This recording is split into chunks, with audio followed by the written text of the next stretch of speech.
দুনিয়ার পরিস্থিতি যত খারাপই হোক না কেন, আপনার অন্তর যদি আখিরাত নিয়ে মগ্ন থাকে, আপনার অন্তর যদি আল্লাহর ভালোবাসায় সিক্ত থাকে, তখন লক্ষ্য করবেন আপনার হৃদয় কখনো হতাশার অন্ধকারে নিমজ্জিত হয়ে পড়ে না। পরকালে ভালো কিছু পাওয়ার আশায় অন্তরটি সবসময় আলোকিত থাকে। আশার প্রদীপটি কখনো নিভে যায় না।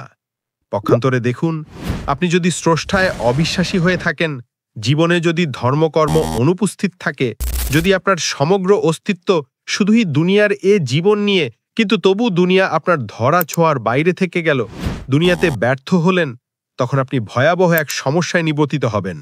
হতাশা রমানিশা চার দিক থেকে আপনাকে ঘিরে ধরবে, ডিপ্রেশনে পড়ে যাবেন, এমনকি আত্মহত্যার মতো জঘন্য সম্ভাবনাও দেখা দিবে। সব ধরনের নেতিবাচক অনুভূতিগুলো আপনার অন্তরে ঝেঁকে বসবে।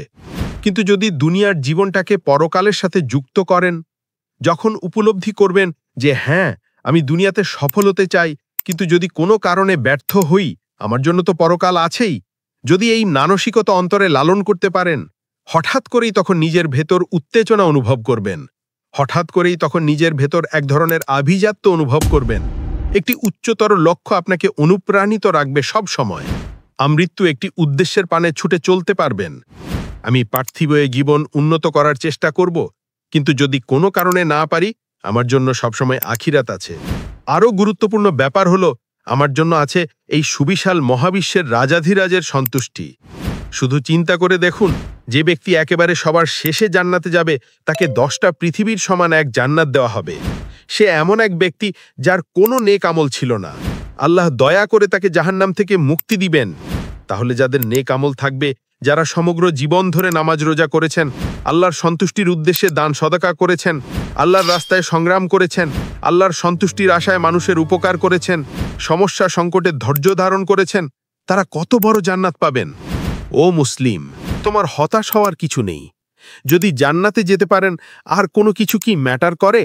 ঠিক এইরকম একটা কথাই আল্লাহ তাআলা বলেছেন, প্রতিটি জীবন মৃত্যুর স্বাদ গ্রহণ করবে এবং কিয়ামতের দিন তোমাদেরকে পূর্ণমাত্রায় বিনিময় দেয়া হবে। যে ব্যক্তিকে জাহান্নামের আগুন হতে রক্ষা করা হলো এবং জান্নাতে দাখিল করা হলো, অবশ্যই সে ব্যক্তি সফল কাম হলো।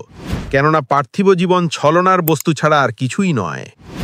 যে ব্যক্তিকে জাহান্নামের আগুন হতে রক্ষা করা হলো এবং জান্নাতে দাখিল করা হলো, অবশ্যই সে ব্যক্তি সফল কাম হলো। এটাই আসলে চূড়ান্ত কথা। দুনিয়ার সমস্যা সংকটগুলো ক্ষণস্থায়ী, এগুলোর কারণে নিজের পরকাল বরবাদ হতে দিবেন না। একটি ভিডিওতে গাজার এক বোনকে বলতে দেখেছি, আলহামদুলিল্লাহ, আমাদের এই সংকট একটি দুনিয়াবী সংকট, এটা পরকালীন কোনো সংকট নয়, স্থায়ী কোনো সমস্যা নয়। আলহামদুলিল্লাহ। এই বোনের মতো নিজের সংকটগুলোর ক্ষণস্থায়িত্বের দিকে তাকিয়ে সবর অবলম্বন করুন।